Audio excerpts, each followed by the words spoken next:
if nothing else, Nuthook buying a bunny every time he gets paid or every time some money drops in his pocket. I mean, what is he up to 100 bunnies now? I think it's every time he eats. I don't. That'd be more accurate.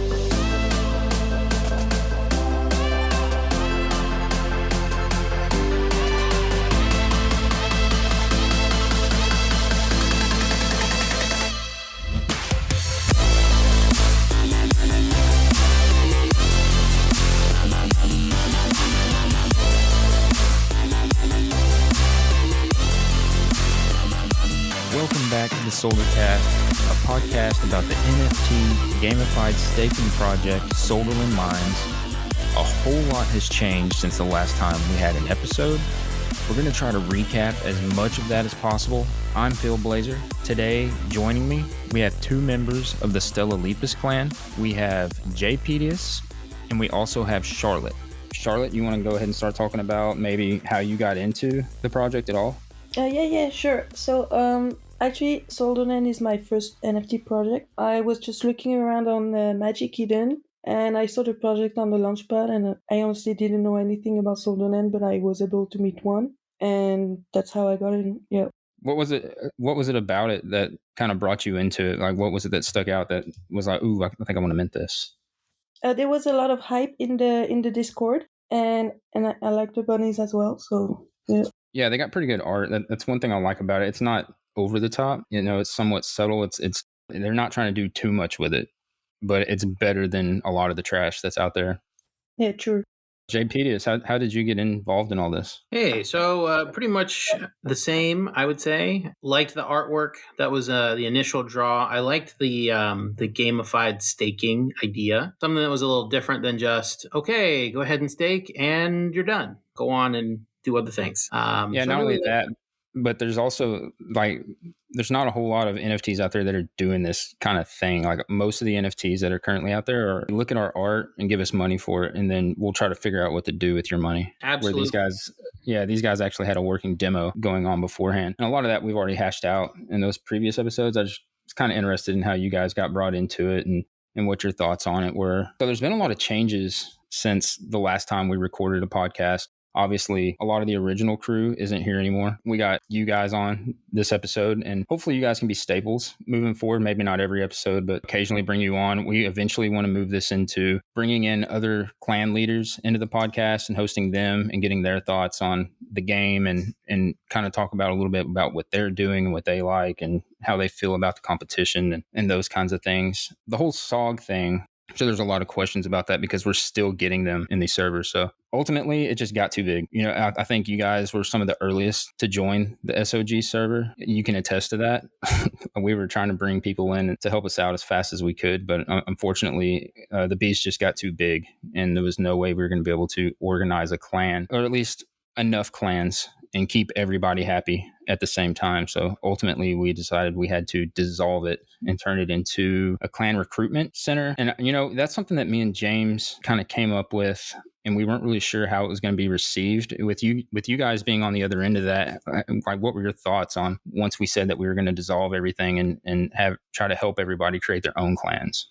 Well, I understand why people were frustrated with this, because, you know, like they've joined, they thought they were in the clan and they didn't have to worry about it anymore. And 2 weeks before, no, wait, how long was it? I think we tried to give 4 weeks is what we tried to give. Yeah. Yeah, 4 weeks is enough time to get a new clan, but I mean, apparently not, because we still got some questions about it. But I think it was better for the game anyway, instead of just having 5 clans from SOG and just competing against each other. Yeah, it was a situation where we were kind of overtaking the game. We were kind of getting to where I think the original plan, even though they didn't just officially announce it this way, was to have a bunch of little clans and they all compete against each other. And SOG server took off so fast and got so big that it started to kind of throw wrenches in the plans, I think, that they had for how things were going to work. And they weren't going to be able to work the way they were supposed to with the way things were headed. And that was something James and I kind of talked about, how it would be better for the game as a whole if we dissolved SOG and tried to turn it into a bunch of smaller clans and try to help people create those clans. And I think, to your point with, we're still getting people messaging us, asking us about how do I join SOG clan? I thought I was in SOG clan, even though we've been posting weekly that, hey guys, this isn't a clan anymore, but we're still getting those questions. But I think that kind of attests to those people who just thought that they could just join the server and they were in the clan and they don't have to give any participation, which is fine if that's what you want to do with the project. But as far as the clan wars is concerned, that's a whole nother animal. You're going to have to be, especially the way they made it, you're going to have to be active and participate at least on a weekly basis to be able to be taken seriously in a clan, or at least that's how I feel about it. What do you think about that? Yeah, I mean, I think the way I sort of liken it is it felt like a whole nother NFT community inside of the SOG clan. And just like other, NFTs that we've been part of, you might do a whitelist. You come in, you say hi for 2 seconds, and then, you show up a month later. And we have a lot of people that, chose to engage sort of in that way. And that's, like you said, kind of great if that's what you want to do with the project. But, you have people now that haven't logged into the server for 4 or 5 weeks that are like, what do you mean I'm not in a clan anymore? Yeah. It's kind of, all right, that's fine. But where have you been? What have you been doing? Have you even been staking your monies and assigning them to mines is, kind of a question. So that's sort of how I felt. And then, you looked at the Solderland main server, and there really wasn't a whole lot of engagement going on. There wasn't a lot of hype going on for a while there. And I really liked the innovation. We decided to start up some games, to do some other things, to do some contests. And, you had Icy and some other folks that came in and checked out what we were doing. And I think they really liked it. And they added some of that to Solderland main, which I think was great. But you have to remember that prior to the change that you and James made, the Solderland main was not a lot going on in there for a while. Yeah, I think a lot of that had to do with the behavior of just a few individuals that would go on in there on a constant basis. And I think it just kind of turned people off. And we didn't really have that in the SOG server. And I think that's what attracted a lot of people. There was a lot of positivity and a lot of people that were trying to help. If you had questions, they were quickly answered. Even people who weren't moderators, because, you and Charlotte and some of the others, they weren't moderators to begin with. And you had no problems jumping in and answering questions. And that's really how it was leading up to the mint and right after. And it wasn't really until clans started forming for clan wars that it was just this attitude of, I don't know. We've talked about all that before. We don't have to get back into that. It was almost like a safe place to go and ask whatever question you wanted to ask and feel good about the project without having to hear anything negative about it or worry about somebody cutting you down for your opinion. So we've kind of come a long way, not just with SOG, but since we've had this podcast with the game in general, because as it sits today, it's Clan Wars Day. They're officially launching Clan Wars today. And the game itself is nothing like it was when it first started. For one, there's no mines anymore. And what are your thoughts on why they may have taken those mines out? Because the mines weren't really working the way they were supposed to be working in the beginning. Do you think that had something to do with it?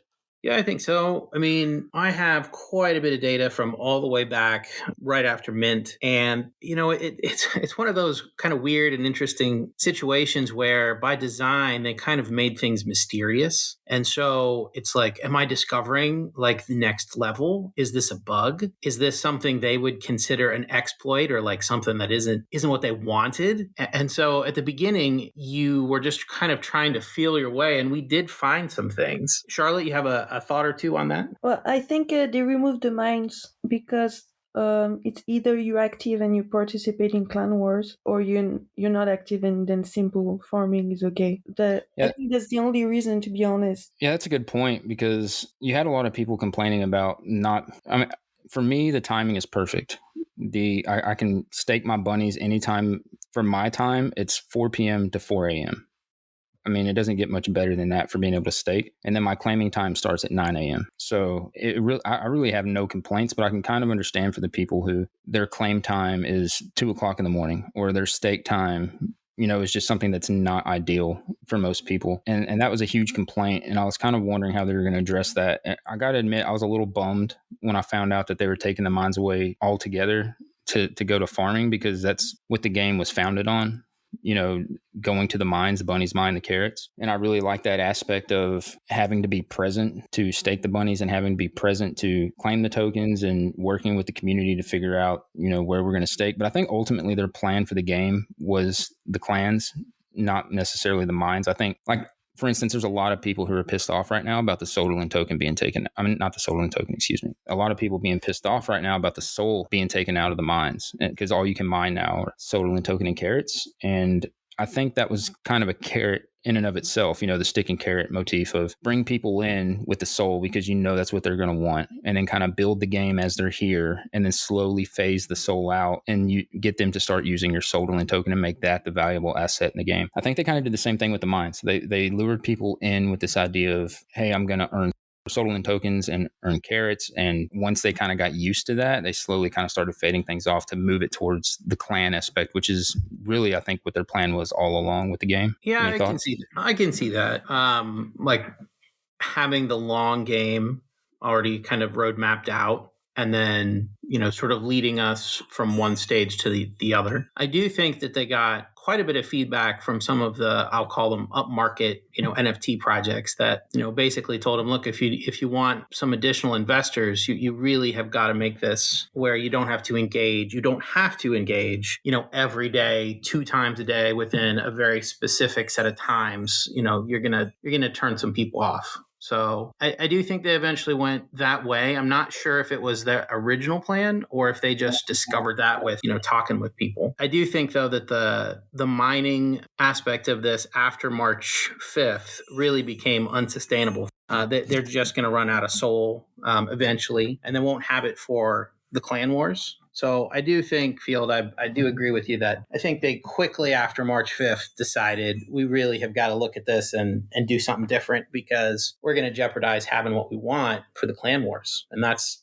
sort of the main piece of our game that we've been designing and moving toward all this time. Yeah, they really got on a rush because I think partially because of the Solderland token ordeal. And they didn't handle that the best way possible, in my opinion.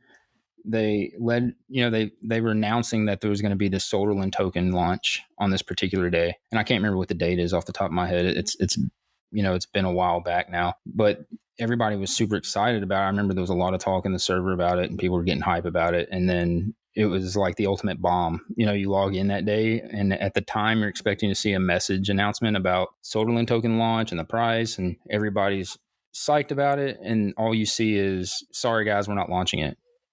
Because of the events. And I understand why they're not launching it. I totally understand it. And I can agree with it. What I don't agree with is the way they handled the situation. I think they should not have waited until the last minute when the announcement was supposed to be the token launch to let everybody know that, hey, we're not going to launch it and we're going to push it off. Yeah, or they could have done it where they injected it slowly. Like, hey, we're going to do X amount per week for the next 4 or 5 weeks, and then we're going to launch this additional utility, and then maybe we'll balloon inject the rest of it at the launch of the utility. But, we're going to keep our promise. It's just not going to be the full thing. Yeah, I would have even been fine if they would have just said, a few days, even the day before the day the announcement was supposed to come out, and just said, hey guys, we're sorry, we're not going to be able to launch the token, and here's why. I just didn't like that they waited until the last minute to tell us that there was going to be no token. I know the team because I've been here for so long, and there was no malicious intent behind it. But if you haven't been here very long, you start to look at them with a shady eye. You're kind of like, that's a little. You've been telling us all this time there's going to be a token launch, and now you're telling us at the last minute it's going to be 6 months down the road. I don't feel like that's a very good look for the team to handle it that way. But that's just my opinion. Other people may see it differently. Well, I think a lot of people left the project that day anyway. Yeah, I have to agree with you. It seems like after that day, the project took a turn. I'm not going to say for the worst, but, the project kind of started to lose some engagement, for lack of a better word. And I was a little disappointed to see that so many people were hinged on the token in and of itself. And I think that because they already had the working demo out beforehand, and as all the accommodations the team has made along the way, as far as reimbursing people who minted on the wrong sites and working with people whenever errors come up or they lose their tokens or, whatever happens, it made me a little sad to see that people lost faith so quickly just because the token wasn't launched the day they said it was going to be launched before Clan Wars even got here, which is really the ultimate reason for the token at the moment anyway, right? That's the utility, to be able to buy things in game and use them in the Clan Wars. So the game hasn't even officially launched yet as far as what its primary attributes are, and you're already bailing on it. But they seem to recover kind of with some of the things that JPEDIUS was talking about with adding the games to the server and, starting to increase engagement. And honestly, I think splitting people up now, if we're being honest, Nuthook, Burley, and Chef Curry, they all left actually the day before that we announced that we were going to turn SOG into a clan hub, which I was glad to see, but it hurt a little bit to know that they were thinking about leaving anyway, but I totally understand it because of the way that things were headed. But it couldn't have worked out better. They left, but they were still willing to stay in the server and help create new clans and pass them off to people that would decide to lead them at a later date. I think that was really good for the game. I think it helped to increase engagement also, especially for those people who didn't have a lot of bunnies and they felt like they weren't going to be able to get in a clan. They kind of targeted those people and helped them get established and get their bases set up. And now we went from just having SOG and Jax to, do you know how many clans there are currently? I'm not even sure how many clans. I think there's 11. I think there's only like 12 or 13, maybe 14 spots on the map that you can even create a clan building on. So yeah, they those three did a really big service to the game as far as getting people active and engaged and bringing a lot of that back to the Solderland server, because ever since then, I'd like to say it was ever since that SOG converted into a clan server, but I have to give most of the credit to Nuthook, Burley, and Chef Curry, because they really stepped it up in the Solderland server and really got active and really started, answering people's questions and trying to get people engaged and hyping the project. And if nothing else, Nuthook buying a bunny every time he gets paid or every time some money drops in his pocket. What is he up to 100 bunnies now? I think it's every time he eats. I don't know. That'd be more accurate. It'd be more reasonable for the amount of bunnies he has. It's like every time you turn around, he's got 10 more bunnies. It's absolutely ridiculous. And then Burley and Chef Curry are right behind him. So yeah, big kudos and shout outs to them for stepping it up and helping the game in a time of need. As far as the token goes, they ended up injecting some of their own cash into it, and then they launched it last weekend. It was the 16th of April that they launched it. It had a pretty good takeoff, kind of hovered. I didn't get to see, I was busy that weekend, so I didn't get to really follow the token closely and see where the prices were headed, but it looks like maybe it got up to around 14-15 cents ultimately. So I don't know. Oh, you were sleeping. Yeah. I think it got up to around like 15 cents. And then the last time I checked yesterday, I think it's at 9 cents. So, it's kind of fluctuating in a zone. And it's nice to at least see that it's not dropped all the way down to like 3-4 cents, something like that. So it's holding its value pretty well. The floor price for the bunnies has been fluctuating a lot, which that's kind of been the MO since the game started. An event comes up, people are buying up bunnies, price goes up. As soon as the event's over, people are trying to sell them for the most money they can make, right? That's just the name of the game. So hopefully Clan Wars really takes off and people get interested back in the project and people start seeing that, there is money to be made, and then the floor price goes back up. Floor price really doesn't matter to me a whole lot though, because I plan on holding these bunnies pretty much as long as I can. I'll tell you what, as we're recording this, they've dropped their big announcement on Clan Wars, some of the more interesting details of it, and they gave a pretty nice boost to 40 and 50 SP bunnies. I don't know if you guys have had a chance to read it yet, but essentially what they're doing is 40 and 50 bunnies are going to be able to be sent on missions, and these missions seem to be completely separate from the other elements that they've announced so far. And the items that they can potentially get if they are successful in their missions are really pretty OP. They're 4 days blocking a clan to be able to participate in any battles, shielding the treasury for 4 days for a clan, being able to spy your opponent's defensive power that's protecting the clan treasury, doubling the SP, adding just a straight amount of SP, just incredible stuff. So, I skimmed over that and I saw that, and I was pretty taken back because it seems a little more than their character. Usually they don't go that far with something, because some of these things I was kind of like, whoa, double SP and being able to see your opponent's defensive power in the tower. But then again, if it's only one item that's dropping for one person and then you can only use it that one time, I mean, I'm okay with that. I mean, I like it. It's gonna throw a whole new wrench into the system. Because initially, I think a lot of us kind of thought, oh, it's just going to be everybody stakes their bunnies and it's whoever has the highest SP is going to win. But I think that's going to be something that levels the playing field to an extent. Yeah, they also caught wise to the strat of, we'll have one clan attack the other clan, just because, and then the other clan will be freed up to do things. So they they pretty much shot that one down immediately with their announcement here. So they're, I think they've gone through and they've theory crafted this a little bit in terms of how they expect it to happen with the outlook of clans that they have. They know there's some that they've got a little bit more firepower than others. It's going to be really interesting to see how these first kind of 2 weeks play out. Yeah, so how we got to this point, along with the Solderland token last week, they kind of launched a whole new remake of the game. And, we mentioned that the mines are going away. We still have the mines currently.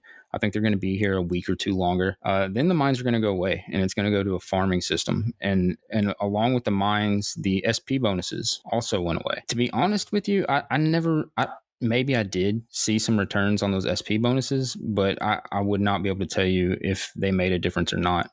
If I'm being completely honest, I was upset to see them go away just because I like to flex, like, oh, I got all this SP. But I mean, ultimately, it didn't make a difference to me.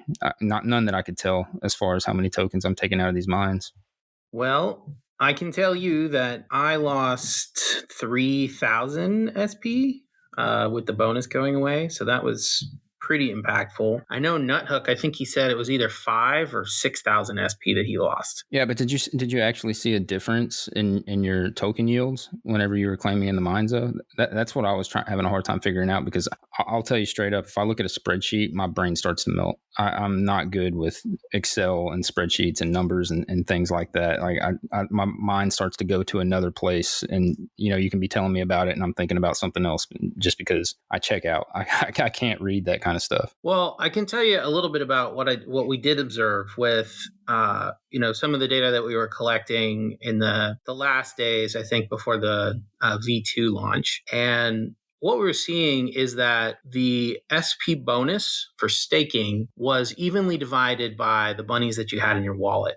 And so, to your point, from a total wallet perspective, all my bunnies go in mines. Is my amount going up? Is my amount noticeably different? I think that's a different question than what you saw with the individual bunnies, and there absolutely was an impact there. Because what was happening is, if you had a fairly decent stack of 90, 150, 175 in your wallet, and then you had some lower tier SP bunnies, some 40s, 50s, 60s, those 40s and 50s were punching way above their weight. And the reason for it is the total wallet bonus was being evenly divided by the bunny. So it wasn't, here's your big bonus, and then, the 175 is going to take a bigger cut, and the 150 is going to take a slightly lesser cut, and then the 40 gets the smallest cut. It was just even. And so... Right, it wasn't proportional, right? It was just everybody gets the same amount. And so that did, produce really interesting sort of results where the 175 and the 150s in those situations were pulling far less than what they really should have been. And the 40s and 50s were, pulling a lot more. So the interesting thing there was you could spread out a lower grouping of bunnies, the 40s, 50s, etc., to try and catch more soul. And if you did catch more soul, you ended up with a much bigger reward than what they probably should have gotten as just a native 40 with, the extra SP bonus on top of them. Yeah, and maybe that's why I didn't notice a big change, because up until most of the time that we've been playing, my wallet's been filled with 175 and 150s, and I didn't really have a lot of bunnies below that, and I have some now. That was probably the reason, since the 175s and 150s didn't see a huge increase. Or maybe not, maybe because that's all I had. It should have been divided even. I'm not real sure, but I wasn't able to tell the difference between the 40s, 50s, 60s, 70s, and 90s. because I didn't really have any of those. So other than removing the mines, so they're talking about doing clan wars in seasons, and they're going to be 4 weeks. A season, I guess, will consist of 4 weeks, and they're going to have the arena wars, which is going to be 3 towers. Everybody stakes their bunnies into these towers, and then I'm assuming the clan with the highest SP in those towers will get points per tower. It looks like the first place will get 50, second place will get 40, third 30, fourth 20, fifth 10. And they're calling this capture the flag. I'm a little confused about that part, but I'll go with it. It seems to me like it's more like how many powerful bunnies can you fit in these towers. But that's going to be pretty much the bulk of the arena wars. And then there's also going to be loot and defense in addition to that, where you can attack. Let's see, how does it work? You can attack a clan, and that clan has to have their defenses up. I'm still not real clear on how all that is going to play out. So I think you put like all your bunnies in defense, and then when the clan leader wants to do an attack, you have 15 minutes to take the bunny out of defense and put it in attack, then attack the clan, and then come back, I think. That's an interesting take on it. I didn't, you may be right about that, because I was wondering, do we have to just keep some bunnies on reserve? Like, do we have to put bunnies on defense and then keep bunnies in reserve to attack with, while also keeping bunnies in the towers? Like, there's going to have to, if it's like you're saying, that's an interesting way to do it, and it would work out a lot better, I think. But if it's the way that I was thinking, then there's going to be a lot of coordination and management involved to try to figure out where to place which bunnies. Yeah, one of the interesting things about that is the shield mechanic. And right now, they haven't introduced anything that breaks that shield mechanic. In some other games, if you have a shield and then you attack somebody else, then you lose your own shield. So I wonder if they'll introduce that as a mechanic. But what it looks like right now is, once you've got that shield, however you get it, it's a 4-day sort of free-for-all. Nobody can attack you. And so it seems like there's going to be some waves that go through the clan wars where, for example, if the Stella base has a shield, we can put all of our bunnies out to, compete for the capture the flag. Or if we wanted to attack another, clan, we could do that relatively safely because, we're not leaving the gates undefended. But if you don't have that shield, I think it's going to be a real interesting balance, like you say, on how much do you wager on capture the flag and how much do you keep back at your home base, trying to make sure that nobody else can bust through it. Yeah, and in true Solderland fashion, they give you tons of information while also being as vague as anyone could possibly be with that information, because they give you the premise. You can stake bunnies in 3 of these towers, and whoever has the most SP in those 3 towers wins points for each tower. You also have defense. You can put your bunnies on defense. When somebody attacks you on their offense, whoever has the most SP wins. Seems like an easy mechanic, but then you run into all these other questions. Well, if we have a shield, can we attack while we have a shield? Do we have to use the bunnies that are on our defense to attack, or are those bunnies, once they're in defense, locked into defense? Can you take them out, or do they have to stay in there for the duration of the war? There's lots of unanswered questions that come in there, and you and I both know that we're not going to know the answers to those until the game launches and we figure it out. Yeah, I think that's the whole point. Well, it kind of has been the point since the beginning of the game, because I can remember, or not to beat a dead horse, but early in the demo days, there was no information given out about anything. You just, here's the map, have fun. Okay. And it was like, oh, here's some mines, and what do you do with these mines? Oh, you can click on them. You click on them. Now what? Well, it says that I can stake my bunny here. I stake my bunny. Well, I got more rewards than you did yesterday. How does that happen? And then you stake, everybody fills the mine up. And then as we kind of figured some things out, if we came to a hitch in the road, Puffy would give us a hint or a nudge in the right direction to try to figure it out. And ultimately we kind of figured it out along the way. And I think that's the kind of, the theme that they're trying to keep with the game. They want to give us information, but they also need to keep the mystery behind it, because that's really what the game's about, figuring it out and working together to figure it out. Yeah, and particularly with this first run of Clan Wars, I think there's going to be some bugs. There's always bugs. I was a pretty big World of Warcraft fan. I wouldn't say player because I wasn't very good, but and launch day was always super buggy and you couldn't actually do anything. And so, you ended up on the Alliance or the Horde server just, running around naked and stuff like that. So Sounds like my kind of game. Yeah, it's so I can't expect that it's going to go off without a hitch. And like I said, earlier, part of the interesting thing about that mystery is this a bug? Is this the way? Is this what they would consider? I mean, not an exploit, there really isn't exploits in this game, but is this something that they didn't intend? And there's no way to know, really, unless you get called out on the carpet by Puffy or somebody, which I got called out a month or two ago by Puffy, so that's fine. But that's going to be almost kind of I was going to say it almost kind of safeguards them also, because if they do have a bug or they did mess up on something and they haven't really given us any information about how it's supposed to work, and then we're relaying that information to them, they can just, oh yeah, it's supposed to be that way. And then they go back and nerf it or, do whatever they need to do to kind of tune it to how it's, how they want it to be. Like, oh shit, we got to fix this. Let's not tell them that, we're screwing up here. But so it can kind of work to their advantage that way. But I also like the aspect of trying to solve the problem or trying to figure out the puzzle and how it works and what the best way to do it is. It seems like there was so much information that they launched last week. I'm trying to scroll through here and find it all. There's so much text. As you're looking at that, one thing I will say is, the devs do not need to be like, oh, yes, this was all part of our master plan. Haha, you found it. Yeah. They can just be like, LOL, yeah, that's a bug. Yeah, I feel like they do a pretty good job of staying honest with the situation. Maybe they don't show all their cards, but if there's something going on, they do their best to address it. At least now they're actually communicating with the community and letting them know when things are going on, because there was a long stretch there, and I'm sure it's because they were just overworked. There was a lot going on and a lot they had to get up to speed. They're coding the game from scratch. They're not using GitHub or any other places like that to retrieve already written code. So I'm sure they're overworked, and then they were just spending all their time doing that. But there was a lot going on within the community, both good and bad, that needed attention, and people weren't getting it. And I think that might also be part of the reason that engagement started to drop off, because you go to any of these other servers for these other NFT projects, even you can almost gauge how shitty the NFT is based on how their devs and their moderators act.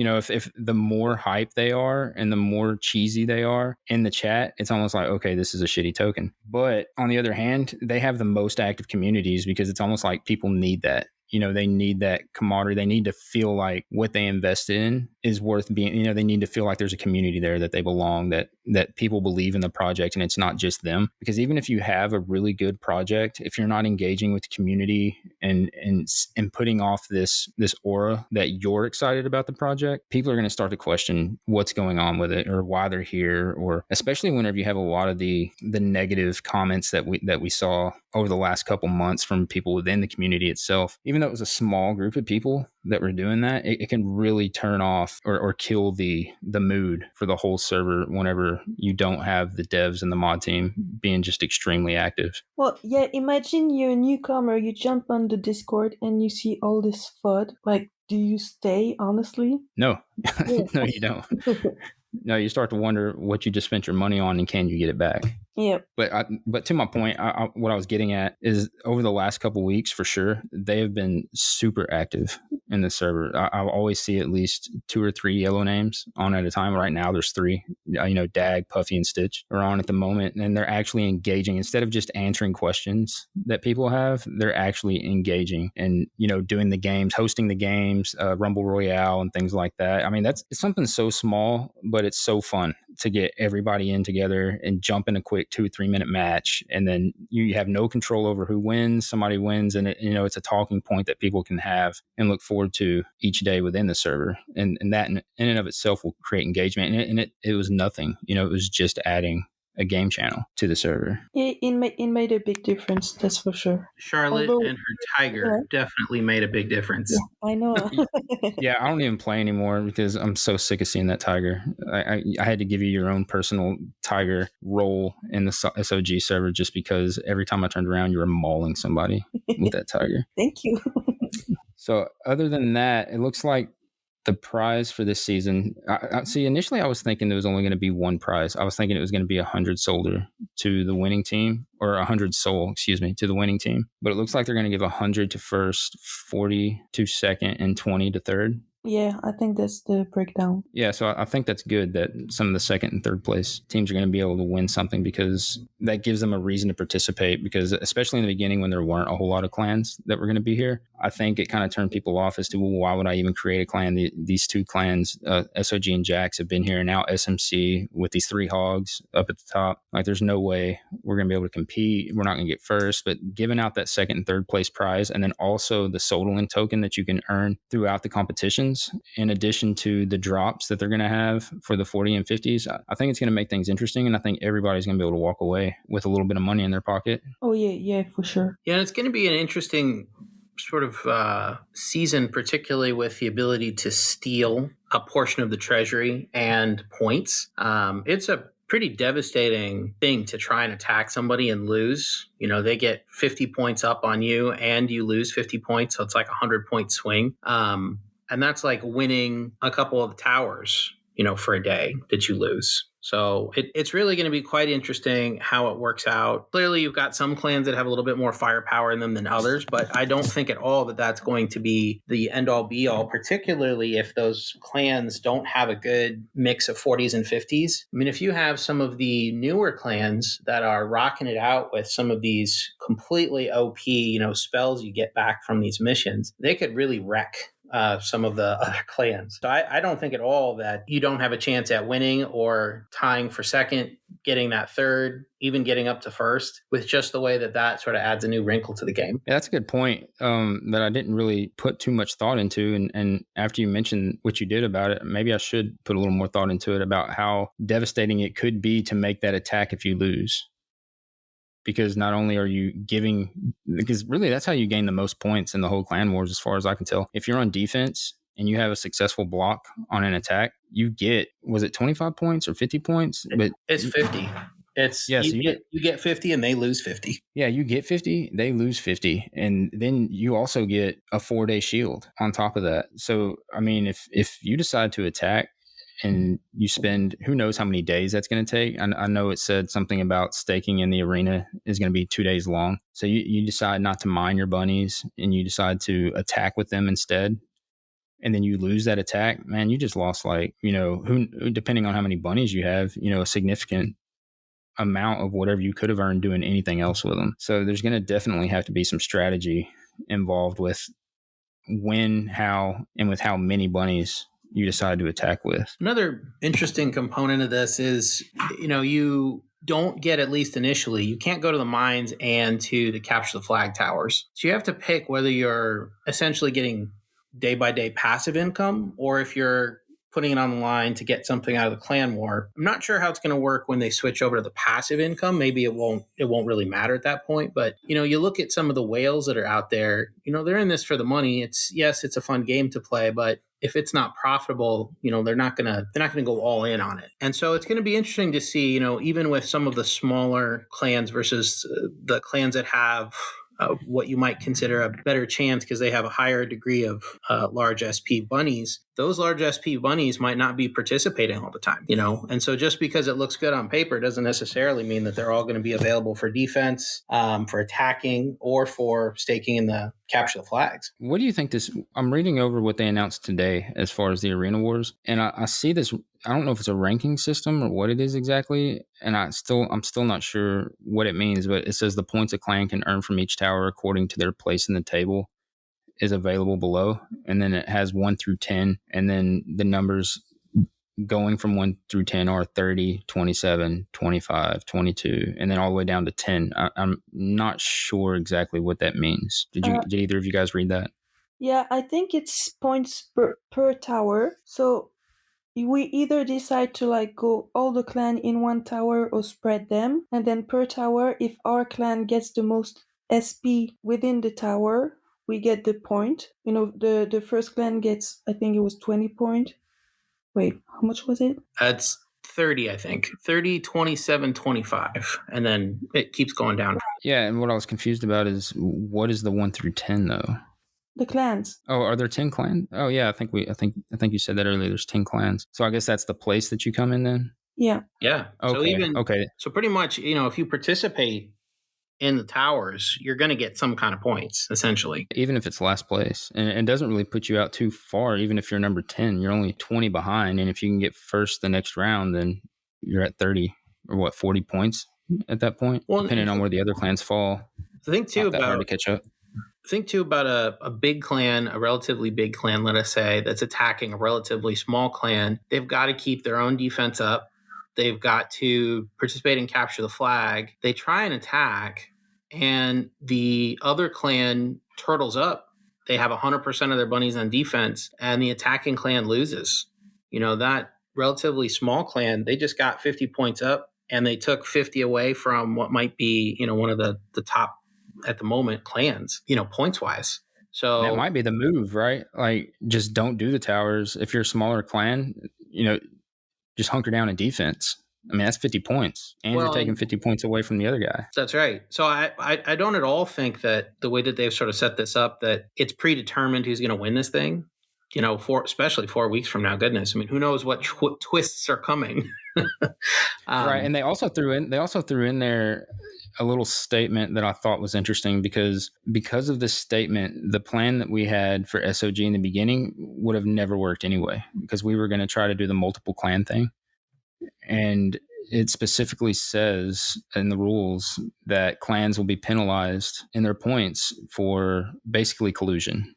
And they give an example. If somebody, if two clans are working together and one of them does a fake quote unquote attack where they just send a few bunnies so that way the other clans can put up their defensive for 4 days, then the devs are going to pick up on that and they're going to dock you points for it. So it would have never worked. It just would have created a bigger headache today if we'd have went forward with that plan, because we would have spent all this time trying to structure for a multiple clan system where everybody can benefit, only to see the rule in place where, we're going to jack you if we catch collusion. So I think that kind of says something about the decision we made, that it was in fact the right decision to go ahead and dissolve that and create smaller clans out of it. I would agree. I think the interesting thing about that, there's a difference, I think, between, I will go ahead and attack you with one bunny and then you'll get this shield. Okay, that might be improper, but if you have a situation where you've got two clans that are really close up at the top and you have a smaller clan that can play the spoiler and effectively, through the use of these OP spells, really dictate who's going to come out on top. I mean, that's a valuable something. It's going to be interesting to see how that particular rule is enforced, because I can see a lot of common strategy, not improper, but like having alliances between clans, I don't think is a bad thing. Doing it improperly, I think, I don't know. Charlotte, trying to cheat the system, more or less. Yeah, like whether you're cheating the system or you're winning because of tactics and not because of brute force. I would have to think that if you're winning because of tactics that aren't illegal tactics, that should be okay. Yeah, I can agree with that. So I guess the breakdown on how all this is going to work, to kind of recap the clan system, is, first of all, before Clan Wars starts, you have to get the badges. So if you want to start a clan, you have to stake your bunny when the mission is active in the tower. Once the mission is over, you will get the clan leader badge, and then you will be able to buy the building on behalf of the clan, buy the land on behalf of the clan. And just so you know, we ran into a ton of issues, and I don't know if it was just me because it was last minute and I jumped on and it was a high stress moment because everybody's trying to battle and get the perfect spot on the map. But it seemed like anything that could go wrong went wrong when we were trying to get our stuff together, because I had not pre-transferred the funds from our clan wallet over to my wallet to make the purchases. So once we did that, for some reason, the money didn't come through and it got hung up. And then 30 minutes later, we're still waiting for it to come in so we could buy stuff. So we sent another, I don't remember what it was, like 2,500 or something, so that we could buy the building, because you had to buy the building before you could buy the land. So we sent that money over. That money came through and we bought the building, but we still didn't have the Solderland token to buy the land. So now we got 6 or 7 of us blowing Puffy up with ats in the server saying, hey, check Field's ticket. He finally checks the ticket, and then we get things sorted out, and then I buy the land, but then I got to fill out a form before I can officially buy it. And they want to know basically all the information that I plugged in for the clan in the sidebar in the server. So we had to have a 3 letter abbreviation, and SL is 2 letters. So there was a conversation quickly about, well, what else are we going to do? And somebody said throw a small X in front of it, so that's what I did. And there's been a lot of questions ever since about why do we have a small X in front of our name, but that's the reason. It was a rushed, stressful decision. So we are now small X, large SL. And then after that, we had to enter in the clan description. So I was like, oh, I'll just copy paste from what we already posted. No, I copied, I pasted, and it kept telling me that I needed to enter in information. So I responded back to Puffy and told him, hey, it's not letting me through. This is what I did. And he was like, did you use copy paste?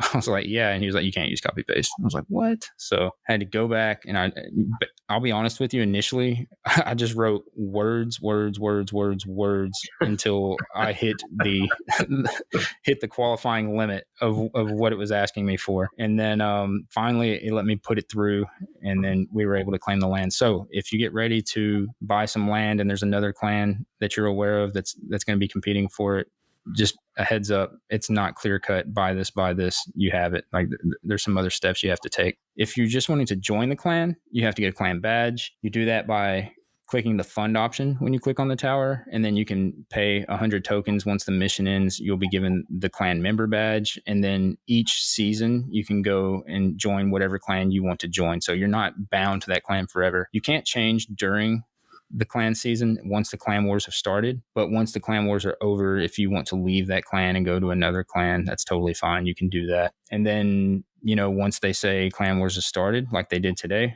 clan wars will start. Now they did say this was a demo, and like I said, I've only skimmed the information before we jumped on this call. So what do they mean by demo? Is everything going to be available right away, or are they going to kind of slow leak it out like they've been doing with some of these other things? No, I think it's just like a trial. Like they're gonna try to implement some stuff and get our feedback on it, and maybe make things different for the second season. I think that's what they mean by demo. Okay, are they going to make everything available at once, or are they going to? No, I don't think so. It was said that they will wait for the token price to stabilize before they decide on the marketplace prices. Oh, that's a whole nother thing that I completely forgot about, the marketplace items. And we still don't know what those are going to be. But I think I did see a statement that somewhere in the stuff that they announced today that even if you do decide to buy the marketplace items, although they would help boost your SP, it wouldn't be even as much as the lowest SP bunny. So you'd always be better off buying the bunny. Did I read that right? I think I missed that mark. I think that's right. And interestingly, the floor price on the 40 and the 50 SP bunnies, if you've got some extra cash sitting around in your clan wallet, some extra Solderland tokens that you can convert to Sol, or you have some Sol sitting around, go grab those 40 and 50 SP bunnies for 0.6 Solana. The floor price on those should absolutely get murdered.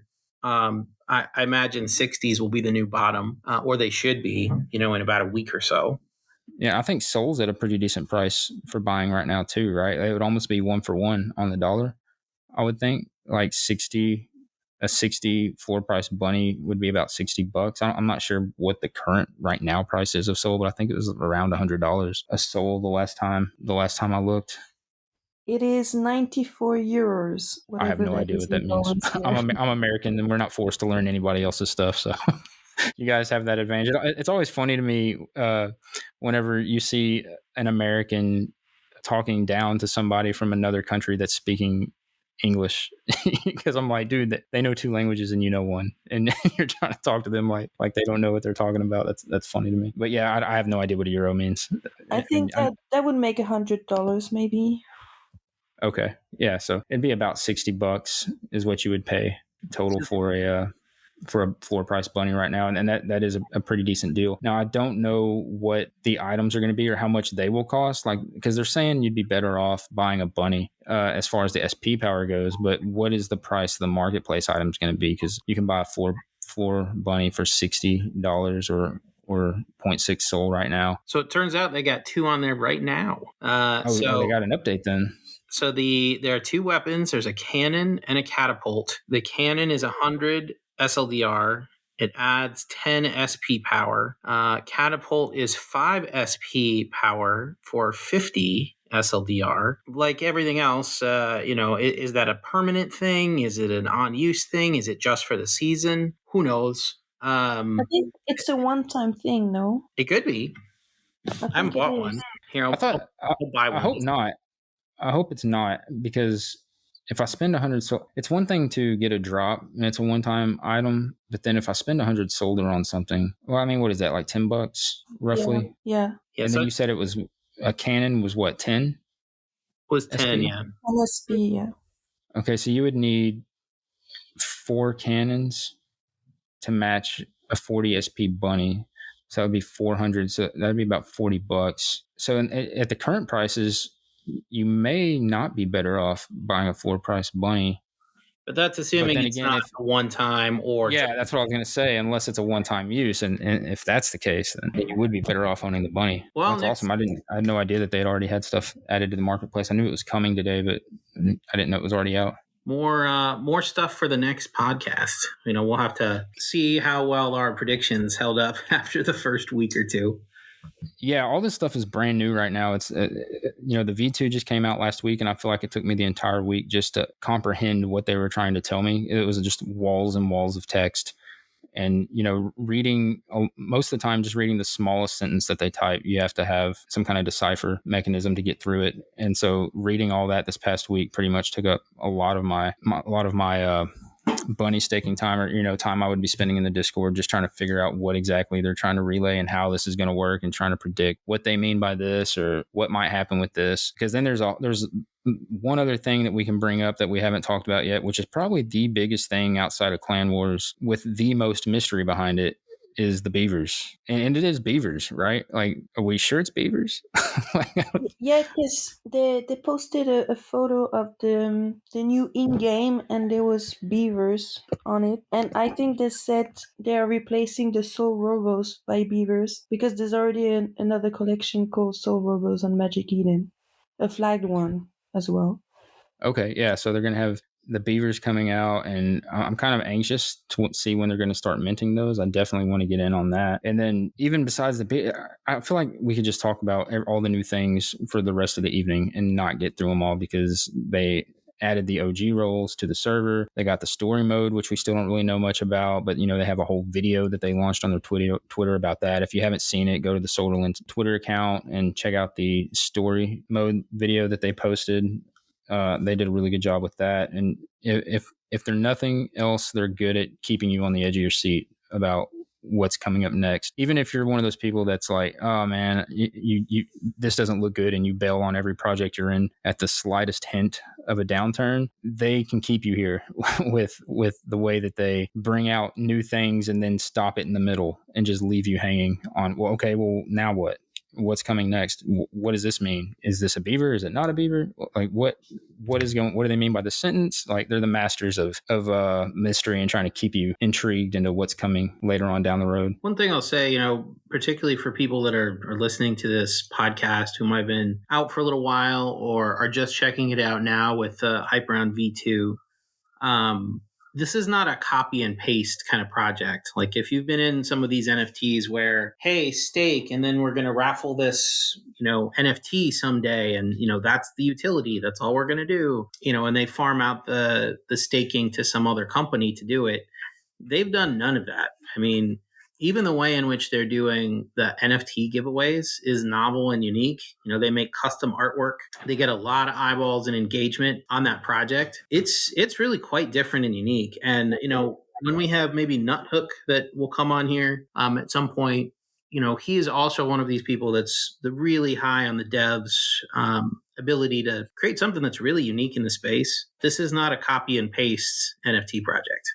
It's all custom. Yeah, I think we mentioned earlier they're writing their own code for the whole game. So it's I'd be surprised if there wasn't bugs every time they launch something new. And it's encouraging to see how quickly they jump on those issues. As soon as somebody points out that there's an issue, they're on top of it and they're getting it fixed. And I don't think there's been anything that's been more than a day that something was wrong and they were able to get it resorted. Well, one situation we should probably talk about just briefly was a situation with Jack's Clan. For those of us that were in the server, or those of you who were in the server, you saw all the things, and we don't have to go into the specifics here, but I think one other thing to mention is just how quickly the devs got involved with that, smooth things over, took corrective action, and just as they've done with every other bug or event that has come up that needs addressing, they jump right on top of that and they really help out the community. I know there were some people that were kind of upset with that whole situation. And within 5-10 minutes, the devs really kind of had it sorted. And there were a lot of people I noticed in the chat, scrolling back up from an hour or 2 hours ago and 500 messages. People really calmed down pretty quickly, I think. And it's because it took me like an hour and a half just to get through those messages. I was at work that day, didn't know anything happened. Then I came in and all of a sudden there's a Jack's refund tab on the side and a million messages to scroll through. And I was like, what the hell is going on? I slept through the whole thing. I'm not going to lie. When I wake up, it was a shit show. But it got fixed pretty quickly, though. Yeah, I think their community, the Jax community, handled it really well. They already have somebody that stepped up and took the lead on creating the new Discord server, and they're already starting to bring some of their members back in. Some of the members that they had branched off into some other clans, but it almost seems like it was a good thing the way it happened because there's more people in the community now. I've never seen some of these people I never even knew were in the game because I've never seen them speak before. But after this happened, they all jumped into the Solderland general or the Solderland holders chat, and they've been pretty steady as far as participation and engagement and commenting. So that's good to see. Okay, so it looks like Beyond the Grave is the leader of which clan is he? It's Bunnies Anonymous. Yeah, so Beyond the Grave from Bunnies Anonymous announced earlier that they will be giving away a bunny to new members that join the clan. So if you're interested in earning a bunny for the clan or earning a bunny through a contest, Beyond the Grave for Bunnies Anonymous is auctioning off one of those. I'm not sure what exactly the contest terms are, but he posted that in the Solderland holders chat. And then I'm not sure how to say this name, Nilrig from 27 District. We'll just say the clan leader for 27 District countered that offer and said, they're not giving away a bunny, but they are giving away Solder to new members that join their clan. I'm not sure if that's one person or if it's a contest or how exactly that works. We'll have to get with them and find out the details. But, those two clans right there who have current contests running to try to increase their membership into their clan. So if you don't have a clan and you're looking for one, look to some of these other clans that aren't so well known because they definitely need members. And the ones that are well known, I know SMC is full. They're not taking any more members right now. We have met our cap as far as Stellalipus is concerned. We can't accept any more people. Now we are taking reserves if you just have to be in our clan and you don't want to be anywhere else. We have a channel set up. You can join the Discord server and you can get the reserve role. And then based on your activity in that channel and your engagement and how you participate will determine who gets voted in, because the way we like to run our clan is everybody has a say. There's not one person that makes all or final decisions.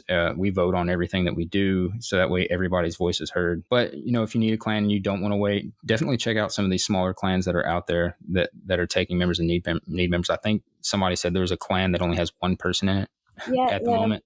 Mamba Mentality. I don't know how to pronounce it. I'm sorry. Oh yeah, Mamba Mentality or Mimba Mentality. I'm not sure exactly how it is, but check him out and get him some members, because we need as many clans as possible for the game to be successful for everybody that's playing. It's not going to be fun if it's just a handful of people trading licks with each other. So other than that, I think we touched on all the high points of the game that I can think of at the moment. Like I said, there was a lot that came out, and I'm sure I'm probably missing something, but this is the first episode back over a long hiatus. So knocking off some of the dust, kicking off some of the rust, and trying to get back into the groove of things. So it'll only get better from here. You guys got anything else you want to add?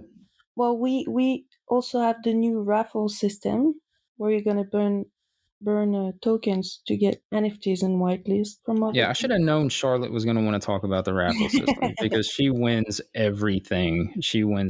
So yeah, you know more about the raffle system than I barely compete in it anytime I see your name. So if you want to kind of explain a little bit about the raffle system. I won only once, to be honest. It was a good win, but yeah. No, it's good because now we're just buying raffle tickets. I think it's 10 tokens per ticket. So we're just burning tokens every day. So that's very nice. Oh yeah, so it used to be staking bunnies. Yeah. And each bunny staked was, a ticket into the raffle. And I forgot about that. Yeah, now you have to buy the raffle tickets, and it's, what'd you say it was, 10 Solderland tokens? I think it is 10 today, at least. Okay, maybe it changes according to the NFT. I'm not real sure. Yeah. But for now, they have a raffle going on. Do you remember which NFT? Invokers. That's right. Yeah, they're doing the Invokers raffle. 10 Solderland token per ticket to try to get you a Invokers NFT. I think that pretty much covers it, guys. Everybody jump in, find you a clan, get into the clan wars, get into the game, pick you up some Solderland token, wipe the floor of these low SP bunnies, and we'll catch you next week with the new information that we got and the way the clan wars plays out. Catch you guys later.